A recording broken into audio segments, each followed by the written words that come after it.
Assalamualaikum warahmatullahi wabarakatuh. Terima kasih sudah mengklik video ini. Pada kesempatan kali ini kita akan membahas tentang kewibawaan dan tanggung jawab pendidikan. Perkenalkan, nama saya Fuad Azhar Makarim Yusuf dari Teknologi Pendidikan 2020 kelas 2B. Di kesempatan kali ini saya tidak sendiri, saya juga ditemani oleh teman-teman saya. Langsung saja kita masuk ke materi yang pertama, yaitu kewibawaan pendidikan. Materi yang pertama adalah kewibawaan pendidikan. Tahukah kalian, dalam pergaulan antara anak dengan anak, tidak mungkin muncul situasi pendidikan. Hal ini dikarenakan karena di dalam pergaulan tersebut tidak akan terdapat hubungan berdasarkan kewibawaan. Nah, apa yang dimaksud dengan kewibawaan itu? Kewibawaan dalam konteks ini, kewibawaan pendidikan adalah kekuatan pribadi pendidik yang diakui dan diterima secara sadar dan tulus oleh anak didik. Sehingga dengan kebebasannya, anak didik mau menuruti pengaruh positif pendidiknya. Dalam definisi kewibawaan tersebut, kalimat kekuatan pribadi pendidik artinya kewibawaan pendidik tidak terletak pada penampilan fisik seorang saja, seperti postur tubuh, pakaian yang dikenakan. Memang benar bahwa pribadi menampilkan diri melalui tubuh ataupun kebadanannya, akan tetapi pribadi bukanlah badan dalam artian bentuk fisik semata. Pribadi pendidik hakikatnya adalah kesatuan sifat badan dan rohani. Dengan kata lain, pribadi adalah keseluruhan sifat-sifat seseorang yang menunjukkan watak orang yang bersangkutan. Sebab itu, tidak sewajarnya kita membuat dikotomi antara kewibawaan lahiriah dan kewibawaan batiniah dari seorang pendidik. Adapun yang dimaksud dengan kalimat mau menuruti pengaruh positif dari pendidiknya, yang tersurat dalam definisi kewibawaan tersebut, yakni ketersediaan anak didik atas kesadarannya, atas dasar pilihannya, atau atas dasar kebebasannya untuk menerima pengaruh baik, seperti pelajaran, ajakan, contoh, nasihat, larangan, tugas, dan sebagainya. Sebagai contoh, apabila ada guru yang tidak mempunyai kewibawaan dalam pendidikan, maka setiap perkataannya ataupun dalam proses pembelajarannya tidak akan tersampaikan secara full dan dituruti oleh anak didik. Untuk materi selanjutnya ada faktor-faktor penentu kewibawaan pendidik yang akan disampaikan oleh teman saya. Perkenalkan, nama saya Fauza Azkiana Syarif dengan NIM 2005002 akan memaparkan sedikit materi mengenai faktor-faktor penentu kewibawaan pendidik. Kewibawaan pendidik tidak ditentukan berdasarkan kondisi fisik seperti postur tubuh atau bahkan pakaian, mobil, aksesoris yang dikenakan. Begitu pula setelah kembali ke rumah dan melepasnya, tidak semata-mata kewibawaannya turun atau hilang. Menurut Lancelfeld pada tahun 1980, kewibawaan pendidik ditentukan oleh 5 faktor, yaitu yang pertama yaitu kasih sayang terhadap anak didik. Kasih sayang merupakan motif intrinsik yang harus ada pada diri pendidik.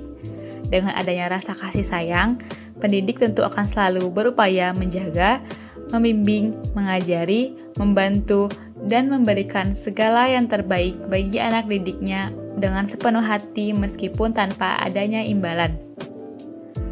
Berbeda halnya jika motif pendidik bertindak bukan atas dasar kasih sayang, misalnya hanya karena gaji atau imbalan. Maka apabila pendidik tersebut tidak mendapatkan apa yang ia inginkan, ia cenderung kurang atau bahkan tidak memberikan apa yang dibutuhkan oleh anak didiknya.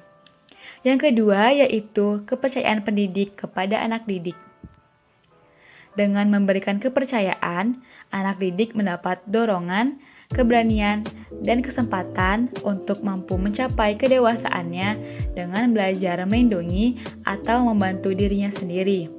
Pendidik hanya memberi pengawasan yang wajar agar anak didik tetap bebas dalam mengambil keputusan atau menentukan sikap dan tindakannya.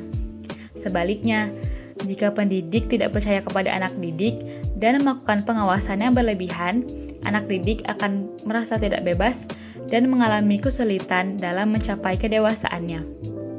Yang ketiga yaitu kedewasaan pendidik. Pendidik seharusnya adalah orang yang dewasa, yang artinya ia adalah orang yang mampu menentukan diri atas tanggung jawabnya, berserah diri demi nilai dan norma yang telah diakui, dan turut berkontribusi secara aktif di lingkungan masyarakatnya. Kedewasaan ini merupakan bentuk yang mempunyai dua arti, yaitu yang pertama, individuasi, yang artinya orang dewasa itu telah menjadi pribadi tertentu. Dan yang kedua adalah sebagai kesatuan dengan nilai-nilai dan norma-norma yang diakui dan dianutnya. Hal itu menunjukkan bahwa orang dewasa adalah orang yang sudah jelas siapa dirinya yang sesungguhnya. Ia memiliki kelebihan baik dari segi pengetahuan, keterampilan, sikap, nilai, dan norma dibandingkan anak didiknya. Dan semua kelebihannya harus sudah terrealisasikan dalam setiap perbuatannya.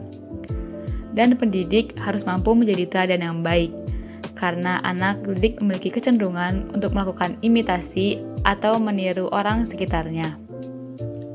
Kemudian yang keempat yaitu identifikasi pendidik kepada anak didik. Dalam pendidikan, pendidik perlu melakukan dua hal, yaitu mengidentifikasi dan beridentifikasi terhadap anak didik. Apa maksudnya? Mengidentifikasi artinya pendidik harus mengenali siapa hakikatnya anak didik tersebut, seperti mengenali sifat-sifat anak didiknya. Dan beridentifikasi artinya pendidik hendaknya bertindak dengan memperhatikan serta mempertimbangkan tentang hakikat anak didiknya. Dengan melakukan kedua hal tersebut, pendidik dapat mengenali karakteristik anak didiknya dan dapat menyesuaikan tindakan dalam mendidik. Kedua hal tersebut perlu dilakukan agar tindakan atau pengaruh yang diberikan kepada anak didik dapat diterima dengan baik dan mudah. Lalu yang terakhir yaitu tanggung jawab pendidikan. Pendidik haruslah orang dewasa, yaitu orang yang sudah mandiri dan dapat bertanggung jawab atas segala tindakannya. Di pihak lain, anak didik adalah orang yang belum dewasa, yang artinya ia belum mandiri dan belum mampu bertanggung jawab karena ia masih memiliki kekurangan dan masih ketergantungan pada orang dewasa. Anak didik masih belum mengetahui mana yang baik dan yang buruk. Maka dari itu, pendidiklah yang sesungguhnya menjadi pengemban tanggung jawab pendidikan atas anak didiknya. Namun lambat laun, sesuai tujuan mendewasakan anak didik, tanggung jawab pendidikan akan berpindah tangan kepada anak didik. Dan hal ini tidak boleh diabaikan agar ia mampu menjadi orang dewasa seutuhnya. Assalamualaikum warahmatullahi wabarakatuh. Perkenalkan, saya Nisa Listiana dengan NIM 2001240. Saya akan memaparkan sedikit materi mengenai faktor penentu kepenurutan anak didik kepada pendidik dalam hubungan kewibawaan. Pada penjelasan sebelumnya, telah dikemukakan mengenai faktor-faktor penentu kewibawaan yang harus dipenuhi pada diri pendidik. Masalah selanjutnya adalah apakah peserta didik akan menggugu, meniru, dan patuh kepada pendidik dalam rangka mencapai kedewasaannya. Dari pernyataan tersebut, Langfield menjelaskan faktor-faktor penentu kepenurutan anak didik kepada pendidik. Di antaranya ada yang pertama, kemampuan anak didik dalam menyadari diri akunya dan memahami bahasa, di mana perlu ditegaskan terlebih dahulu bahwa hubungan kewibawaan baru dapat berlangsung ketika anak mulai mengenal kewibawaan. Adapun anak baru akan mengenal kewibawaan apabila ia telah mampu menyadari diri akunya dan telah memahami bahasa. Adanya penyadaran diri aku pada anak didik akan memungkinkan anak didik dapat membedakan antara dirinya atau aku dengan orang lain atau engkau, dan bahkan dengan lingkungannya. Sejarah psikologi penyadaran diri aku pada anak umumnya dimulai kurang lebih pada usia 3,5 tahun. Selanjutnya, bagaimana dengan kemampuan anak dalam memahami bahasa?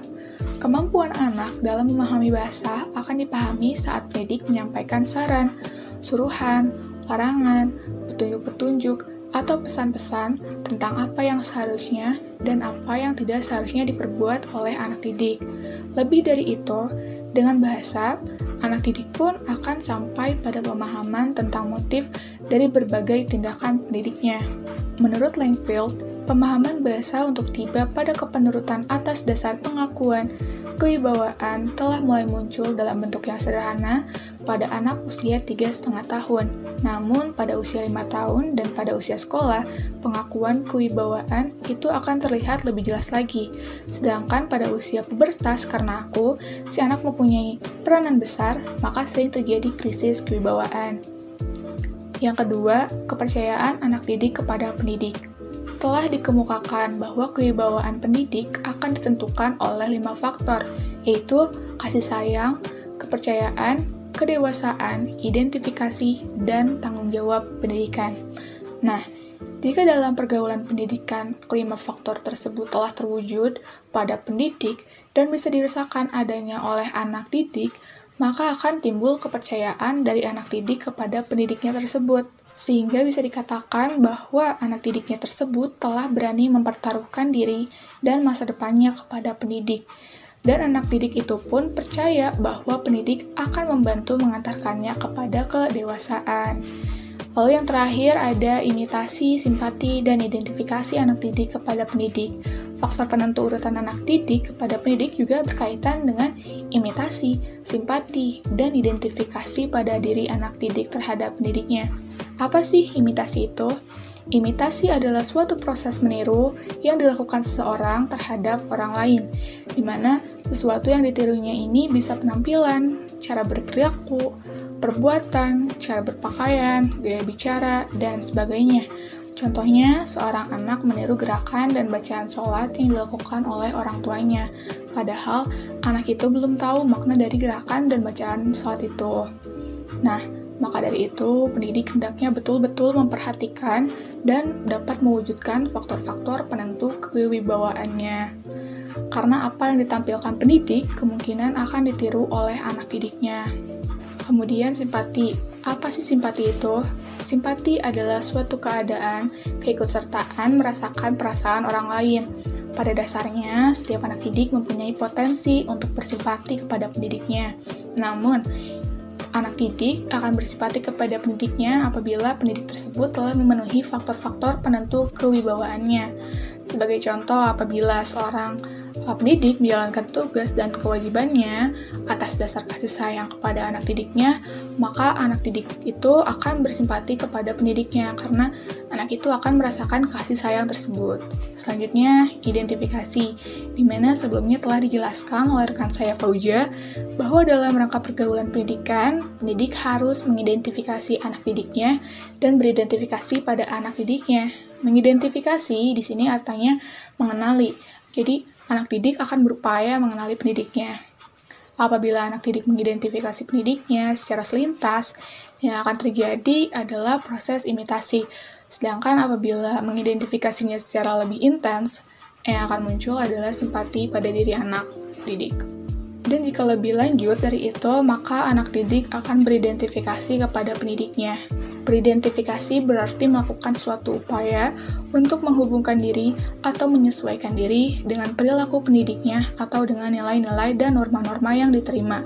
Adapun untuk dapat terwujudnya kemungkinan tersebut, diperlukan syarat adanya kebebasan pada diri anak didik, sehingga dalam pendidikan diharapkan terwujudnya kepenurutan yang bersifat aktif, di mana kepenurutan oleh anak didik dalam hubungan kewibawaan harus terlepas dari keterikatannya kepada pribadi pendidik, juga harus bebas dari rasa takut atau rasa tertekan untuk menentukan dirinya sendiri, sehingga dapat dikatakan bahwa inilah hasil upaya pendidikan yang sesungguhnya. Sekian pemaparan materi dari saya, mohon maaf apabila ada kesalahan. Assalamualaikum warahmatullahi wabarakatuh. Assalamualaikum warahmatullahi wabarakatuh. Halo, nama saya Azara Putri Dewanto dengan NIM 21735. Baik, di sini saya akan menjelaskan tentang pengalihan tanggung jawab, bipolaritas kewibawaan, dan implikasinya terhadap batasan-batasan pendidikan. Yang pertama, ada pengalihan tanggung jawab dalam pendidikan. Apa sih itu tanggung jawab? Tanggung jawab merupakan salah satu ciri kedewasaan seseorang, di mana pendidikan diarahkan agar anak mencapai kedewasaan, dalam artian agar anak mampu mandiri atas tanggung jawabnya itu sendiri. Salah satu tujuan pendidikan adalah agar anak dapat hidup secara bertanggung jawab. Dalam situasi pendidikan yang berlangsung, pergaulan antara pendidik dengan anak didiknya Pada awalnya, tanggung jawab berada pada pendidikan itu sendiri.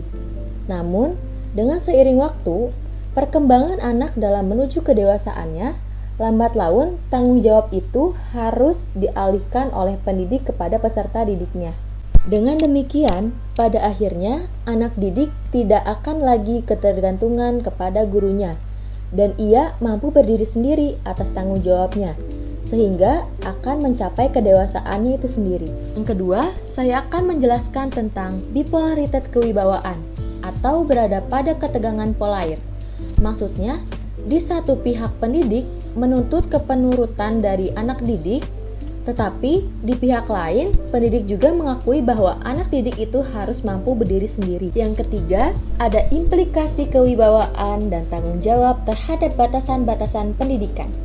Ada dua alasan berkenaan dengan keharusan adanya kewibawaan dalam pendidikan.